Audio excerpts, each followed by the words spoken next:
السلام علیکم ورحمۃ اللہ تعالی وبرکاتہ۔ ناظرین و سامعین، آج ایک اہم گفتگو کے لیے آپ کی خدمت میں حاضر ہوں۔ معاملہ یہ ہے کہ کوئی مفتی کامران شہزاد ہیں،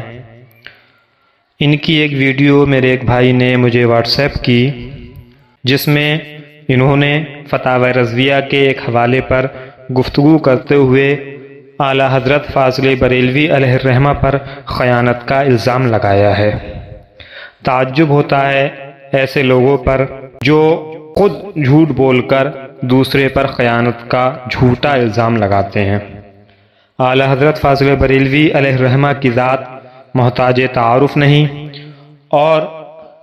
فتاوی رضویہ کا فقہی معاملات میں جو مقام ہے وہ کسی طرح مخفی نہیں، لیکن کچھ لوگ ہیں جن کو کسی کی مقبولیت سے اتنا حسد ہو جاتا ہے کہ وہ اس پر جھوٹا الزام لگانے سے بھی گریز نہیں کرتے۔ انہوں نے کیا کہا اور حقیقت کیا ہے، ہم اس ویڈیو میں اس کو ظاہر کریں گے۔ پہلے آپ ان کی یہ کلپ سنیں جس میں انہوں نے اعلیٰ حضرت فاضل بریلوی علیہ الرحمہ پر اعتراض کیا ہے۔ اس کے بعد ہم آپ کو بتائیں گے کہ اصل کتاب میں کیا ہے اور انہوں نے کس طرح جھوٹ بول کر اعلیٰ حضرت پر خیانت کا الزام لگایا ہے۔ پہلے آپ ان کی یہ کلپ سنیں۔ رسالہ ہے، رسالہ یہ چل رہا ہے کہ اولیاء اللہ جو ہوتے ہیں نا، ان کو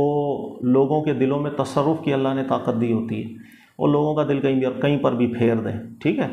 اس ضمن کے اندر یہ واقعہ لکھ رہے ہیں، اور واقعہ یہ ہے کہ حضرت علامہ سلجماسی رحمۃ اللہ تعالیٰ علیہ اپنی کتاب میں اپنے شیخ سیدی عبدالعزیز سے روایت کرتے ہیں کہ عوام جو اپنی حاجات میں اولیاء کرام مثل حضور سید غوث اعظم سے استعانت کرتے ہیں نہ کہ اللہ سے، حضرات اولیاء نے ان کو قصدن ادھر لگایا ہے، جان بوجھ کر ادھر لگایا ہے کہ دعا میں مراد ملنی نہ ملنی دونوں پہلو ہیں۔ عوام مراد نہ ملنے کی حکمتوں پر مطلع نہیں کیے جاتے، تو اگر بالکل یا خالص اللہ ہی سے مانگتے پھر مراد ملتی نہ دیکھتے تو احتمال تھا کہ خدا کے وجود ہی سے منکر ہو جاتے۔ اس لیے اولیاء نے ان کے دلوں کو اپنی طرف پھیر لیا، اولیاء نے لوگوں کے دلوں کو اپنی طرف پھیر لیا کہ اب اگر مراد نہ ملنے پر بے اعتقادی کا وسوسہ آیا بھی تو اس ولی کی نسبت آئے گا جس سے مدد چاہی تھی، اس میں ایمان تو سلامت رہے گا۔ یہ ہے وہ حوالہ جو میں نے اس میں ذکر کیا تھا کہ ایک دور کے اندر جو ہے نا پھر جان بوجھ کر کے یہ ریفرنس جو تھا میں نے بتا دی، لیکن بہرحال اب میں نے یہ ریفرنس پڑھا تو مجھے ماضی کے اپنے بھی بہت سے واقعات یاد آ گئے، اور فتاوی رضویہ کا بدقسمتی سے یہ وہ حوالہ ہے جس کو پڑھ کے میں دکھی بہت ہو جاتا ہوں۔ بیان کرتا ہوں، یہ دو حصے ہیں فتاوی رضویہ کے، ایک عالم دین کی تحقیق پر مشتمل رسائل ہیں، بڑے اعلیٰ تحقیقات ہیں، اور ایک ایسا ہے کہ پتہ نہیں کس نے جمع کیا، کیوں جمع کیا، کہاں سے آیا، اس میں اتنی خیانتیں ہیں، اتنی گڑبڑیں ہیں کہ وہ کسی عالم کی بات بھی نہیں لگتی۔ میں واضح طور پر کہتا ہوں، میرا یہ بڑا سٹینڈ ہے، کسی عالم کو میں برا نہیں کہتا، میں کہتا پتہ نہیں کس نے جمع کیا ہے، کیوں جمع کیا ہے۔ یہ حوالے کی سٹوری یہ ہے کہ میں نہایت درجے کا ایک بدظن ہو گیا تھا کہ جس وقت یہ عبارت میرے سامنے فتاوی رضویہ کی آئی تھی۔ اچھا، اب کیا ہم ہر چیز کی تحقیق کرنے کے شوقین ہیں، تو جس وقت یہ عبارت آئی تھی، اس عبارت کو جب میں نے اصل کتاب سے میچ کیا تھا تو اتنی بڑی یہاں پر تحریف ہے کہ اصل کتاب کے اندر واقعہ کچھ اور لکھا ہوا ہے، یہاں پر واقعہ اتنا بدل کے لکھ دیا گیا کہ اگر آپ اصل کتاب کی عبارتیں پڑھیں گے نا تو آپ کے دل میں بھی بدظنی آ جائے گی کہ یار اتنی بڑی خیانت کون کر سکتا ہے۔ کانٹیکس پتہ کیا چل رہا ہے؟ یہ کانٹیکس یہ چل رہا ہے کہ اولیاء اللہ کو طاقت ہوتی ہے، اللہ نے دی ہوتی ہے، دلوں کو بدل دیتے ہیں۔ اس کانٹیکس میں یہ بات لکھی ہے کہ علامہ سلجماسی کہتے ہیں کہ میں نے اپنے شیخ سے پوچھا کہ لوگ غیر اللہ سے مدد مانگتے ہیں، تو انہوں نے جواب یہ دیا، جان بوجھ کر اولیاء اللہ نے لوگوں کے دلوں کو کھینچ کے اس کام پہ لگایا ہوا ہے تاکہ ان کا ایمان سلامت رہے۔ یہ ہے جواب، ایسے ہی ہے، ایسا ہی پڑھ لیا، میں نے بھی پڑھ کے بھی سنا دیا۔ ٹھیک ہے سر، اگر آپ اصل کتاب کھول کے دیکھیں گے نا واجد بھائی، دکھ ہوگا آپ کو، نہ تو وہاں پر سوال اس طرح کا ہے، سوال بھی الگ ہے، اور وہاں پر جواب بھی یہ نہیں ہے، بلکہ جواب بھی بہت الگ انداز میں۔ صرف یہ کہتا ہوں کہ یہ ایکچولی حوالہ کھول کے اس کی ٹرانسلیشن کر کے لوگوں کو سمجھائیں کتنی بڑی خیانت یہ یہود و نصارہ کا کام ہوتا تھا کہ وہ عبارتوں میں تحریف کر کے من مانی عبارت بنا دیا کرتے۔ اب یہاں پر سوال کیا، صرف یہ کہ لوگ استعانت اب غوث پاک سے کرتے ہیں، کیا وجہ؟ اب میں اصل آپ کی کتاب پڑھ کے بتاتا ہوں، اس کا حوالہ بھی ڈال دیجئے گا آپ نا ایڈیٹنگ کرتے ہوئے تاکہ لوگوں کا فائدہ ہو جائے۔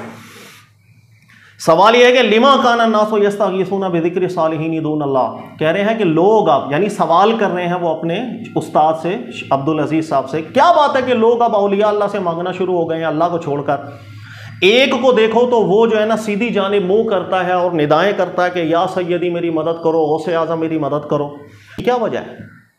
سوال یہ ہے اصل کتاب میں، یہاں جواب دیکھیے گا، انہوں نے جواب میں لکھا کہ جان بوجھ کر اولیاء نے ایسی حرکتوں میں ان کو رکھا ہے۔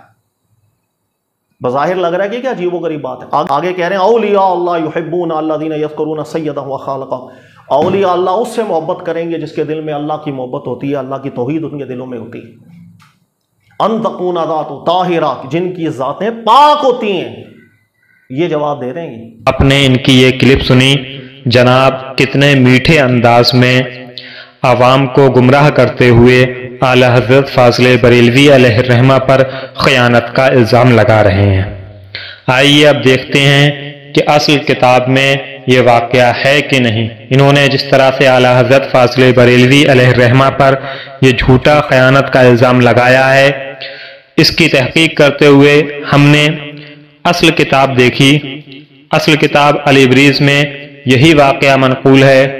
اصل کتاب میں وہی لکھا ہوا ہے جو اعلی حضرت فاضل بریلوی علیہ الرحمہ نے بیان کیا ہے، لیکن ان جناب نے کس طرح جھوٹ کا سہارا لیتے ہوئے بس پہلے کی 2-3 لائن پڑھ کر کہہ دیا کہ اصل کتاب میں اس طرح نہیں ہے، لیکن اعلی حضرت فاضل بریلوی علیہ الرحمہ نے اس طرح بیان کیا ہے۔ دیکھیے اصل کتاب آپ کی اسکرین پر ہے، اس کتاب کے صفحہ 239 پر یہ روایت منقول ہے۔ سوال کیا گیا کہ لوگ کیوں اللہ کے علاوہ جو ہے اولیاء اللہ سے مدد طلب کرتے ہیں، تو اس کے جواب میں فرمایا کہ اللہ کے مقرب بندوں نے قصداً ان کو ادھر لگا رکھا ہے۔ پھر پوری بات نقل کی اس کتاب میں جو اعلی حضرت فاضل بریلوی علیہ الرحمہ نے بیان کی، لیکن ان جناب نے پہلے کی 2 لائن بیان کر کے کہہ دیا کہ اس میں ایسا لکھا ہوا ہے اور اعلی حضرت فاضل بریلوی علیہ الرحمہ نے ایسا بیان کیا۔ لیکن آپ اگر دیکھیں تو یہاں لِأَنَّهُ تَعَالَى يُجِيبُ مَنْ دَعَاهُ سے لے کر کے فَإِنَّ ذَلِكَ لَا يَضُرُّهُمْ، یہاں تک پوری عبارت میں وہی بات ہے جو اعلی حضرت فاضل بریلوی علیہ الرحمہ نے تحریر فرمائی۔ اس میں صاف صاف لکھا ہوا ہے کہ دعا یا تو قبول ہوتی ہے، یعنی اللہ رب العزت دعا مانگنے والے کو وہ عطا فرما دیتا ہے جو وہ مانگتا ہے، یا پھر یہ کہ اس کے منع کے پیچھے جو راز ہے اس کو بیان فرما دیتا ہے، مگر یہ راز جو ہے اس پر مطلع اللہ کے اولیاء ہی ہوتے ہیں۔ تو لکھا ہے اس میں کہ اگر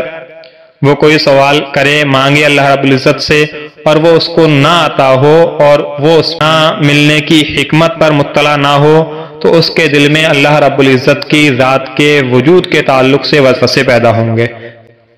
اور اگر وہ ان کے وسیلے سے وہ دعا کریں گے اور اگر وہ نہ مل پائے ان کو، تو ان کا جو وسوسہ ہوگا وہ اولیاء اللہ کی ذات سے متعلق ہوگا، اللہ رب العزت کی ذات سے متعلق نہیں ہوگا، اس طرح وہ ایمان ان کا سلامت رہے گا۔ تو اعلی حضرت فاضل بریلوی علیہ الرحمہ نے وہی نقل کیا ہے جو اس کتاب میں ہے، اور یہ جناب اعلی حضرت فاضل بریلوی علیہ الرحمہ کے تعلق سے کہہ رہے ہیں کہ کس طرح خیانت کی ہے۔ خیانت یہ کر رہے ہیں جھوٹ بول کر، اور میٹھے پن سے جھوٹ بول کر دوسرے پر خیانت کا الزام لگا رہے ہیں، حالانکہ حقیقت یہی ہے، سب کے سامنے ہے یہ کتاب، کہ اس کتاب میں وہی لکھا ہوا ہے جو اعلی حضرت فاضل بریلوی علیہ الرحمہ نے لکھا ہے۔ لیکن ان جناب نے کس طرح خیانت سے کام لیا کہ اوپر کی 2 لائن بیان کر دیں اور اس کے بعد اپنی طرف سے کہہ دیا کہ اعلی حضرت فاضل بریلوی علیہ الرحمہ نے اس معاملے میں خیانت کی ہے۔ اللہ رب العزت ہمیں حق بات سننے، سمجھنے اور اس پر عمل کرنے کی توفیق عطا فرمائے، آمین بجاہ النبی الامین علیہ الصلاۃ والتسلیم۔